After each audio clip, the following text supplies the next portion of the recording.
the forgotten empire of Tartaria. In 1764, an Austrian military cartographer named Joseph von Rayleigh published a meticulously detailed map of Eurasia. It included cities, rivers, mountain ranges, and a vast territory labeled Grand Tartary, stretching from the Caspian Sea to the Pacific Ocean. This was not an anomaly. For over 2 centuries, maps from Paris, London, Moscow, and even early American atlases depicted a mysterious superstate called Tartaria. But by the mid-1800s, the name vanished from academic texts, encyclopedias, and history books, as if it had never existed. The disappearance of an entire geopolitical entity from mainstream history is not something that typically goes unnoticed. Yet, Tartaria slipped silently into the void. Today, only fragments remain. On the browned pages of forgotten atlases, etched into crumbling stone facades, or hidden deep in the archives of imperial libraries. No mainstream historian refers to it. No university teaches it. The question is not whether Tartaria existed, but rather why it was erased so completely. Tartaria's alleged territory was colossal, spanning nearly 4,000 miles across what is now Russia, Mongolia, Kazakhstan, and parts of China. Some maps from the 1700s even labeled it as independent Tartary, suggesting autonomy from Russian imperial rule. Several cities are marked as Tartarian capitals, with strange names that do not appear in any Slavic, Turkic, or Chinese linguistic lineage. These names echo like ghosts, hinting at an identity completely distinct from its neighboring cultures. Architectural anomalies compound the mystery. Scattered across Eastern Europe and Central Asia are monumental buildings, enormous stone halls, star-shaped fortresses, and onion-domed towers, constructed with techniques inconsistent with the official timeline of the region's development. Many of these structures display signs of advanced masonry, symmetrical magnetism, and precise geometrical alignment, with astronomical bodies. Some researchers argue that these buildings were not built by the modern nations that now occupy the land, but were instead remnants of a lost civilization, one with knowledge of acoustics, resonance, and geometry beyond their era. The suppression of Tartaria is not without evidence. In the mid-19th century, as the Russian Empire consolidated its control over Central Asia, new maps began to omit the term. Textbooks published in Moscow and St. Petersburg in the 1860s made no mention of Tartaria. The British Royal Geographical Society released a statement in 1875 declaring Tartaria a mythical designation, despite acknowledging its presence in prior documentation. Maps showing the region as Tartary were systematically reprinted, relabeled, or destroyed. Even in the United States, school atlases that had once listed Tartaria as a neighboring land to China and Russia suddenly redacted the term. Photographic records and early stereographs of Tartarian cities were quietly reclassified. Stone monuments were attributed to later empires with no construction logs or blueprints. Entire archives of architectural drawings from the 17th and 18th centuries were locked away in sealed vaults of national libraries. Some claim the erasure was deliberate, not merely a geopolitical rebranding, but a full-scale redaction of an inconvenient narrative. If Tartaria did exist as more than a cartographic error, the implications are staggering. It would suggest that a highly organized civilization once dominated much of Eurasia, possibly possessing technological and cultural sophistication that rivaled or surpassed that of its neighbors. Its erasure could represent the largest historical deletion in modern times. And if such a civilization was indeed wiped from collective memory, the next question is more disturbing. Who had the power to delete it, and why? The sunken ruins of Fuxian Lake. In 2001, while surveying the bottom of Fuxian Lake in Yunnan Province, China, a team of divers from the Chinese Underwater Exploration Institute encountered something that defied explanation. At a depth of over 100 feet, nestled beneath layers of freshwater silt, they discovered massive stone structures arranged in a grid-like pattern, steps, platforms, and walls extending hundreds of feet. What they found looked nothing like a natural formation. It resembled a city, one that had been submerged for thousands of years and forgotten by all known historical records. Covering more than 1.2 square miles, the underwater ruins displayed clear signs of intentional design. One central structure rose nearly 40 feet high, with a flat top and symmetrical sloping sides, resembling a step pyramid. The stones used were up to 15 feet long and weighed several tons each, laid in tightly packed sequences without visible mortar. Divers described intricate carvings on certain slabs, including symbols never before catalogued in Chinese archaeology. Some bore markings that suggested celestial alignment, while others appeared ornamental, hinting at a cultural or ceremonial function. Carbon dating could not be applied directly to the stone. However, sedimentary analysis placed the submersion event at over 1,800 years ago, long before the region saw advanced urban development. The style and scale of the architecture did not match anything from known Chinese dynasties. In fact, the ruins seemed to predate even the Dian Kingdom, a Bronze Age civilization that once flourished near the lake, but left no record of building anything so colossal. The official response was swift and subdued. State-run media initially reported the findings with cautious excitement, dubbing it China's Atlantis. But shortly afterward, coverage dwindled. Access to the site was restricted under the pretext of ecological protection. Foreign researchers were denied diving permits. A documentary produced by the Yunnan Provincial Television Network was never aired beyond the region. When asked for updates, the Underwater Exploration Institute declined to comment. A handful of researchers who had visited the site were later reassigned to unrelated geological projects. A private academic paper proposing that the ruins were over 5,000 years old, potentially older than Egypt's pyramids, was quietly removed from the public access. No photographs of the carvings have since been released to the public. The existence of the structures is not denied, but their nature is officially labeled undetermined. What makes Fuxian Lake especially intriguing is the absence of historical narrative. No Chinese myths, legends, or records mention a city in that location. The Han Dynasty, which ruled the area during the lake's proposed submersion, kept exhaustive chronicles of settlements and infrastructure. Yet there is nothing about a lakeside metropolis, let alone one of such staggering scale and precision. This raises troubling possibilities. Was the city from an undocumented civilization? Was it purposely wiped from local records?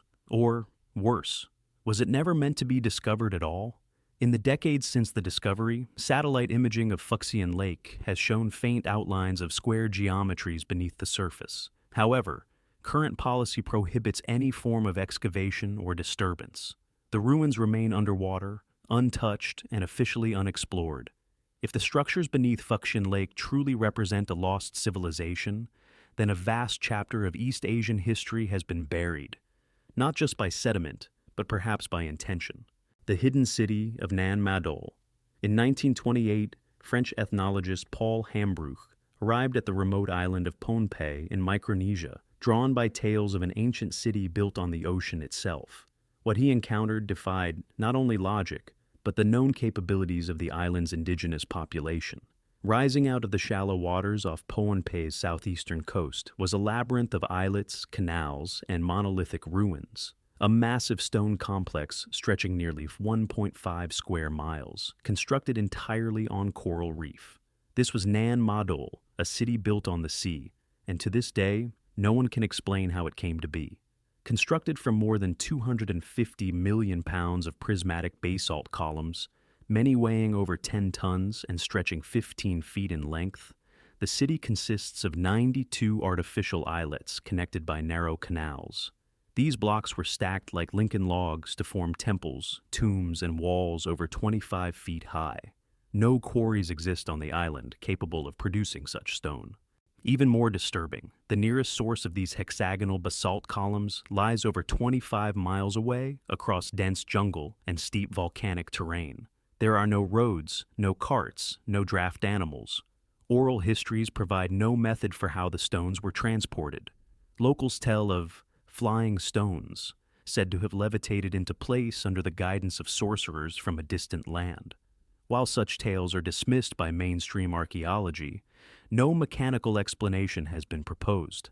Modern engineers who have visited the site admit that even with today's equipment, recreating Nan Madol on a reef would be a monumental logistical challenge, not to mention a hazardous one. What's known of the builders comes from legend, the Sodelurs, a mysterious dynasty believed to have arrived suddenly around the 12th century and just as suddenly vanished by the 16th. Their rule was described as absolute and alien. They were said to have skin lighter than the islanders, and their arrival marked a radical change in religious and political structure. Yet no written language, tools, or human remains have ever been definitively linked to the Sodlur era. The site's deeper levels, which lie submerged beneath rising sea levels, remain unexplored due to strong tides and local taboos. Efforts to conduct sustained archaeological research have faced numerous obstacles. Equipment malfunctions, storms, and sudden illness have plagued multiple expeditions. Locals warn that the city is cursed. They refuse to stay near it after sunset. Even the name Nan Madol, meaning spaces between, evokes an unsettling ambiguity, as if the city exists in a liminal space between worlds. There are signs of suppression, too. In the 1970s, Japanese and American teams attempted to initiate joint digs at the deeper layers of the site, but permits were revoked without explanation. UNESCO lists Nan Madol as a World Heritage Site, in danger, yet official reports on its origins remain inconclusive, locked in bureaucratic limbo. Satellite scans show symmetrical extensions beneath the water, suggesting that what is visible today may only be a fragment of a much larger complex. If Nan Madol is indeed the remnant of a lost civilization, then its existence rewrites the history of Oceania, a region not known for megalithic construction. It would suggest that an advanced culture once sailed to this remote corner of the Pacific and left behind a city no modern island nation could replicate. And if such a civilization built a city on the ocean and then disappeared without a trace, the real question may be, what else have they left behind, and where? The Lost Kingdom of Ubar.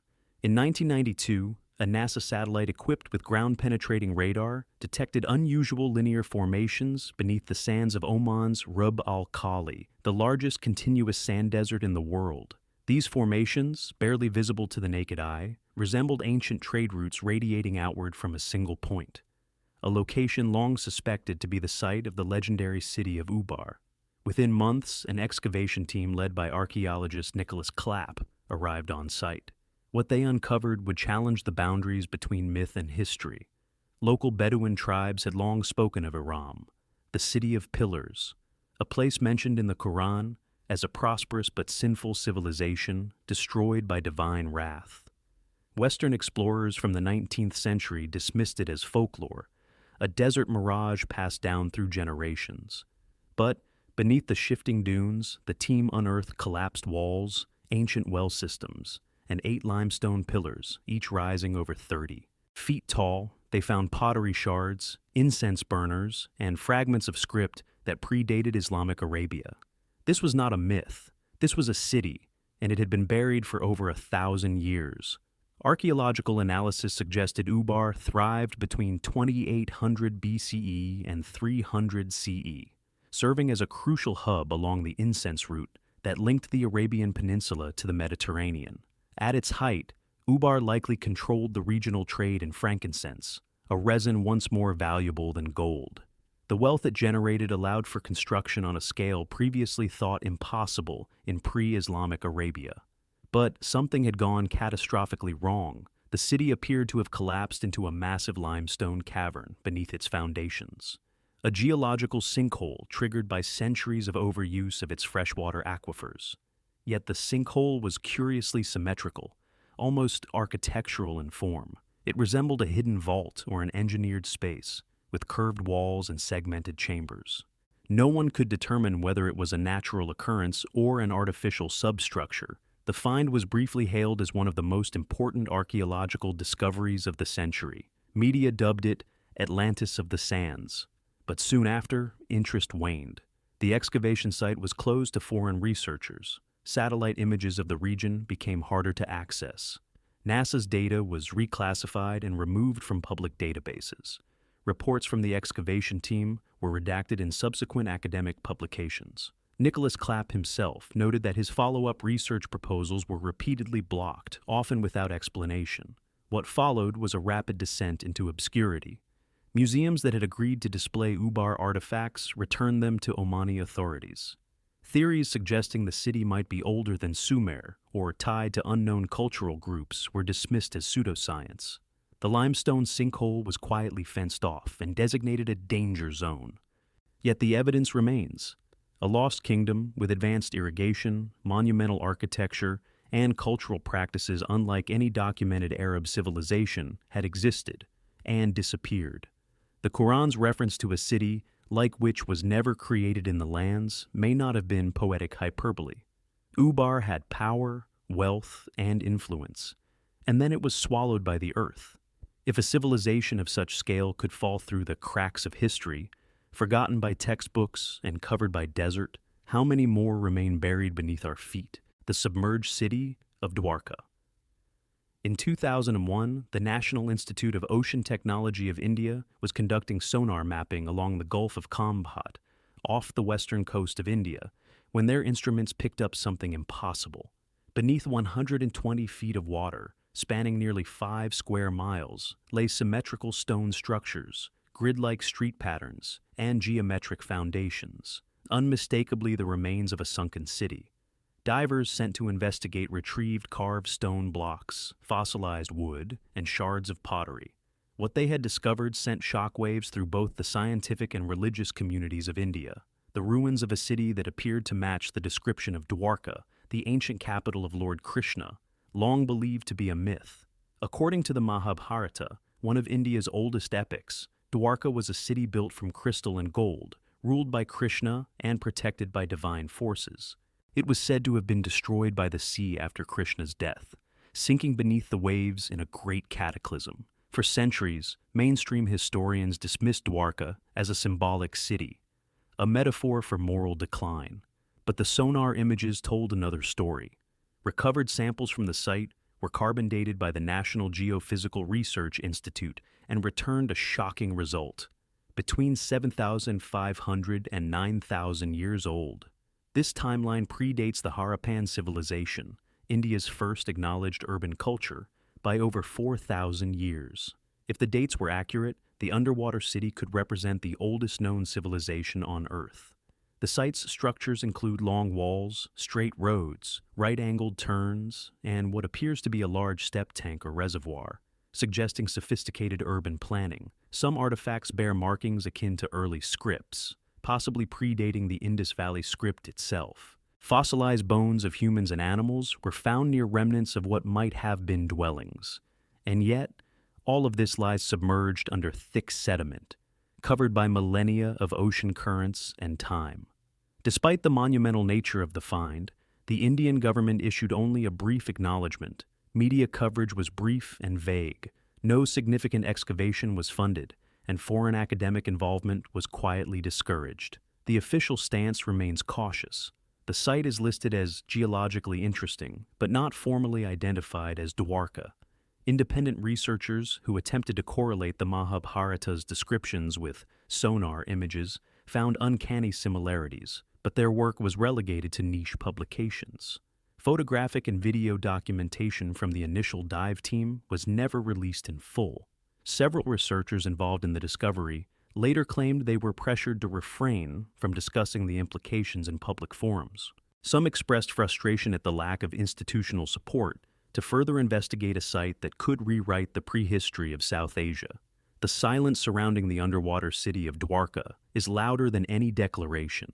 It suggests not merely academic caution, but perhaps a reluctance to acknowledge a historical reality that could undermine established chronologies, not just in India, but globally. If Dwarka was real, and it existed thousands of years before known civilizations, then it demands a radical reassessment of human history. It raises a darker question: how many other cities have been lost to the sea, erased not only by water, but by the fear of what they might reveal? The builders of Göbekli Tepe. In 1994, a Kurdish shepherd wandering the barren hills of southeastern Turkey stumbled upon a slab of stone protruding from the dry earth. What archaeologists would uncover beneath that stone would not only rewrite history, it would obliterate the very timeline of civilization. Buried under thousands of tons of sediment was Göbekli Tepe, a sprawling megalithic complex composed of over 200 massive stone pillars, some towering over 18 feet and weighing up to 20 tons. The site was deliberately entombed in antiquity, hidden for over 10,000 years, and yet Its complexity suggests the work of minds far ahead of their time. The pillars are arranged in circular enclosures, carved with astonishingly precise reliefs of animals: scorpions, snakes, lions, vultures, species that held symbolic power for early humans. But these were not simple tribal carvings. The level of artistic and engineering precision would be impressive even by Bronze Age standards. Some of the stone surfaces are polished to a degree that suggests the use of tools not yet known to have existed during the pre-pottery Neolithic period, and that is where the real mystery begins. Radiocarbon dating of the site places its construction at circa 9600 BCE, nearly 7,000 years older than the Egyptian pyramids, and older even than the invention of agriculture. According to mainstream history, the people of that time were supposed to be nomadic hunter-gatherers with no permanent settlements, let alone knowledge of megalithic engineering. Göbekli Tepe shouldn't exist, but it does. No one knows who built it or why. There are no human remains buried there, no signs of domestic life, no tools left behind, only the stones and their silent symmetrical order. Some archaeologists theorize that Göbekli Tepe was a religious center, possibly the first known temple complex in human history. Others suggest it was a celestial observatory, with the alignment of certain pillars matching constellations that would have appeared in the sky over 12,000 years ago. But the most disturbing detail is not its age. It's the fact that the entire complex was deliberately buried. Layer after layer of debris was used to fill in the enclosures, entombing the site as if to hide it forever. This was not the slow burial of time or nature. It was intentional. Whoever built Göbekli Tepe did not want it to be found. Excavation efforts have been cautious, almost restrained. Despite the vastness of the site, less than 10 has been uncovered to date. Turkish authorities have restricted access to certain sectors, citing preservation concerns. High-resolution satellite images of the surrounding hills have shown more stone signatures underground, suggesting that Göbekli Tepe might be only one node in a much larger network of prehistoric structures, a network still buried and off-limits to investigation. Göbekli Tepe is rarely mentioned in school books, and even academic texts refer to it with reluctance.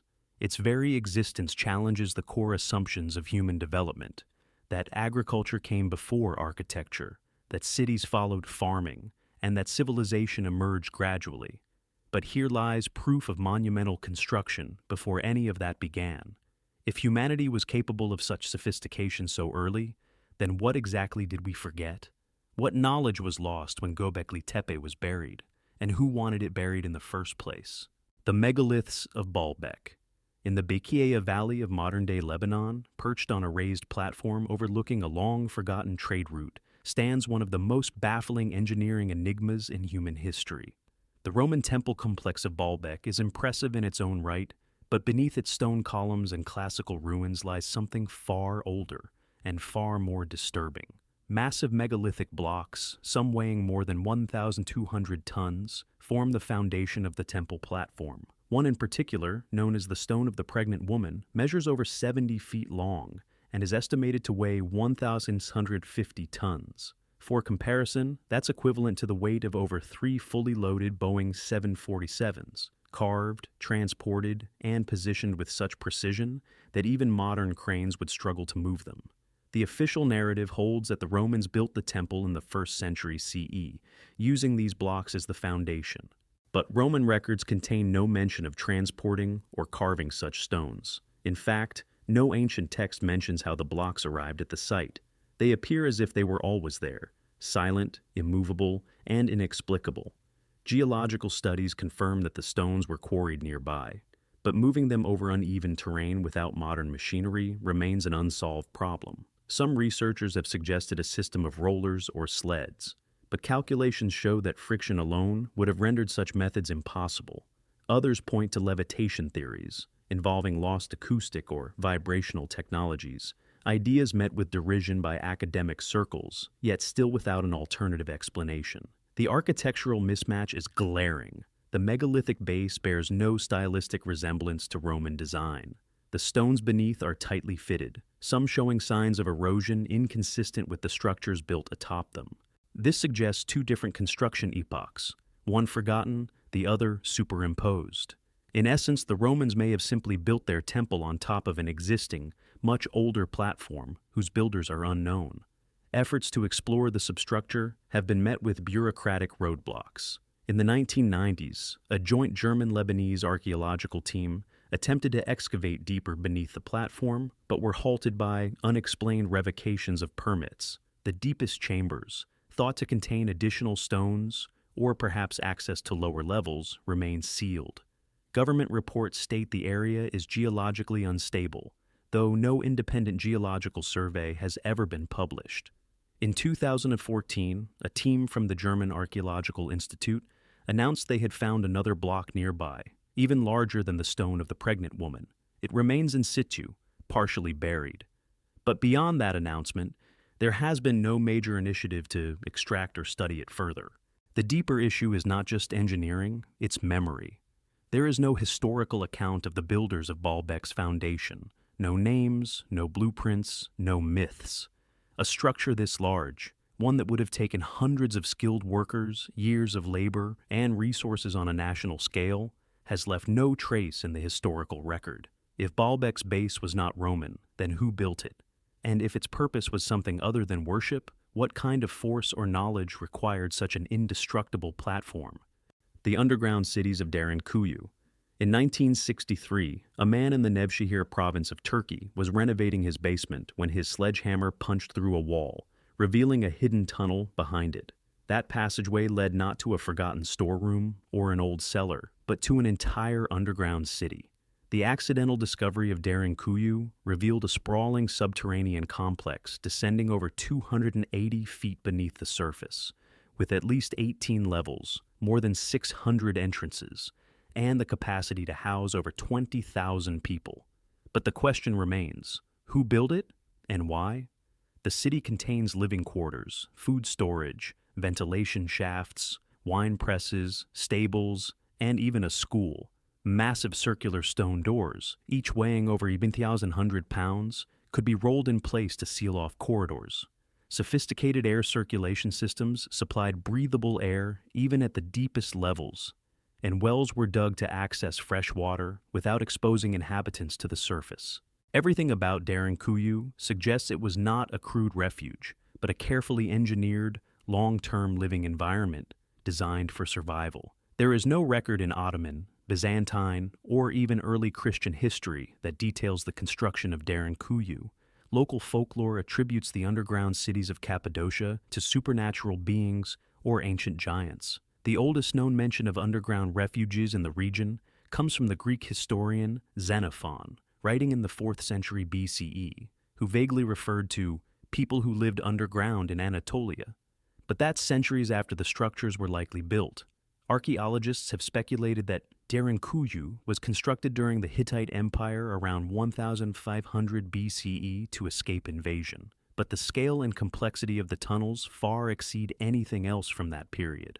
Some parts of the city appear to predate Hittite construction techniques altogether. Furthermore, the effort required to remove and transport millions of tons of volcanic tuff, a lightweight but dense rock, would have demanded thousands of workers, advanced planning, and years of labor. Yet no inscriptions, no tools, no depictions of the builders have ever been found. There are signs the site may have been reused and expanded over time, but its core structure seems to have been built in a single massive phase, a feat of organization not accounted for by any regional culture at the time. More troubling, it appears Derinkuyu was not unique. Satellite scans and local reports suggest hundreds of similar subterranean structures lie beneath Cappadocia, many still sealed or unexplored. Research into the deeper levels of Derinkuyu has been restricted in recent years. Turkish authorities cite concerns over structural safety and preservation, but several archaeologists claim they were denied access after requesting to dig beneath level 18. High-resolution mapping projects were abruptly suspended without public explanation. Some underground passages known to connect to other cities, such as Göbekli, have been bricked over or blocked. Why would ancient people undertake the Herculean task of constructing entire cities underground? Theories range from protection against war to shelter from volcanic ash or ice age temperatures. But one hypothesis stands apart. Derinkuyu was a refugee not from nature or man, but from something unseen. The absence of external-facing defenses supports the idea that the threat came from above. Locals still whisper of entities descending from the sky, driving people to flee into the earth itself. If that sounds implausible, consider this. Civilizations are known to build upward to honor the divine. What does it mean when a people builds downward into darkness and never comes back up? The disappearance of the Olmecs. In the jungles of southern Mexico, archaeologists in the 19th century stumbled upon something completely out of place. Colossal stone heads, each standing over 7 feet tall and weighing up to 40 tons, carved with uncanny precision and unmistakable human features. These monoliths were unlike anything in Mesoamerican archaeology. They did not belong to the Maya nor the Aztecs. They belonged to a forgotten people, the Olmecs, a civilization so ancient and enigmatic that their origins remain a complete mystery, and perhaps more disturbingly, so does their disappearance. Flourishing between 1500 and 400 BCE, the Olmecs are considered the mother culture of Mesoamerica. They are credited with developing the region's earliest writing system, calendar, and even the concept of zero, elements later adopted by the Maya and other civilizations. Their art, religion, and urban planning reveal a complexity that contradicts their absence from local oral history. Despite their monumental influence, the Olmecs are almost never mentioned in the myths or traditions of the cultures that followed them. It's as if they were erased, not only from land but from memory. At sites like San Lorenzo and La Venta, entire city complexes were discovered buried beneath thick jungle layers, containing pyramids, ceremonial platforms, aqueduct systems, and intricate drainage networks. Yet, unlike the Maya or Inca, the Olmecs left behind no known texts explaining who they were or why they vanished. Their script remains undeciphered, and their language is unknown. Even their ethnicity is debated. The stone heads with their helmeted designs and broad facial features have sparked endless theories, some linking them to African, Asian, or even extraterrestrial origins. But the real mystery lies in how abruptly they disappeared. Around 400 BCE, Olmec cities were systematically abandoned. There are no signs of war, no epidemics, no climactic disaster. Some structures were deliberately defaced, others were ritually buried. In several sites, offerings of jade, obsidian, and shell ornaments were placed over demolished temples, as if the civilization itself had chosen to vanish, or had been forced to erase its own existence. Attempts to further study the Olmecs have faced quiet resistance. In the 1980s, a Mexican-led team proposed that advanced metallurgy techniques found in isolated Olmec artifacts suggested contact with other continents. Their paper was blocked from publication in leading journals. Museum exhibits describing Olmec achievements are notably sparse, often presented as precursors to more legitimate cultures like the Maya. In 2002, a massive stone tablet containing what may have been a detailed Olmec calendar was mysteriously damaged in storage before it could be translated. Even the term Olmec is a label imposed centuries later by the Aztecs, meaning people of the rubber country. It is not what they called themselves. We don't know their true name, we don't know why they built what they built, and we don't know why they disappeared without leaving behind a legacy in the very cultures they influenced. The silence is deafening. For a civilization so foundational, so sophisticated, and so geographically vast, their erasure is inexplicable, unless it was intentional. If the Olmecs were truly the first great civilization of the Americas, then what force wiped them from the stories that followed? And why has no one been allowed to remember? The mystery of the Anunnaki cities. In 1849, British archaeologist Austen Henry Layard unearthed the ruins of the ancient city of Nineveh in present-day Iraq. Among the artifacts retrieved was a cache of over 20,000 cuneiform tablets, many of which contained references to the Anunnaki, a group of enigmatic figures described in Sumerian texts as those who came from the heavens. These beings were not portrayed as deities in the traditional sense, but as rulers, engineers, judges, and even miners. They were said to have descended to earth, governed cities, and imparted knowledge to humanity, before vanishing without a trace. The cities in which they reigned, Eridu, Nippur, and Uruk, were among the first urban centers on earth, dating back to 4000 BCE or earlier. What makes these sites extraordinary is not merely their age, but their technological sophistication. Ancient Sumerian tablets detail irrigation systems with sluice gates, levees, and canals engineered with such precision that modern hydrologists have marveled at their efficiency. Star charts recovered from the region show knowledge of Uranus, Neptune, and Pluto, planets invisible to the naked eye and only discovered in the modern era with telescopes. And then there are the ziggurats, stepped pyramids aligned with celestial coordinates, constructed from millions of mud bricks and topped with temples said to house communication chambers between Earth and the sky. The most perplexing inscriptions describe sky boats used by the Anunnaki to traverse realms and black-headed people, possibly humans, created or guided to serve them. Mainstream historians have long dismissed these accounts as religious metaphor, cautioning against reading myth as history. But some details resist interpretation. For example, the Sumerian king list, an ancient text found in multiple copies across different cities, records a list of kings who reigned for thousands of years, even tens of thousands, before a great flood reset the world. The list then continues with historically confirmed kings, almost seamlessly. Why would scribes embed factual rulers within a chronology of impossible dynasties? Attempts to seriously examine these questions have been quietly discouraged. In 2003, during the U.S. invasion of Iraq, the National Museum in Baghdad, which held a significant portion of the recovered Sumerian tablets, was looted. Among the missing items were the most controversial cuneiform tablets describing the Anunnaki in detail. Several were later recovered, but not all. Some believe these missing pieces may contain more explicit records of non-human contact or technologies lost to time. Satellite imaging of ancient Sumerian city sites has revealed underground chambers and circular depressions, suggesting the presence of tunnels, vaults, or substructures not yet excavated. But many of these sites remain off-limits due to geopolitical instability or unexplained administrative blockage. Projects to scan deeper layers beneath Eridu were abruptly halted in 2015, despite initial funding and interest. Why such resistance to exploring the origins of our first cities?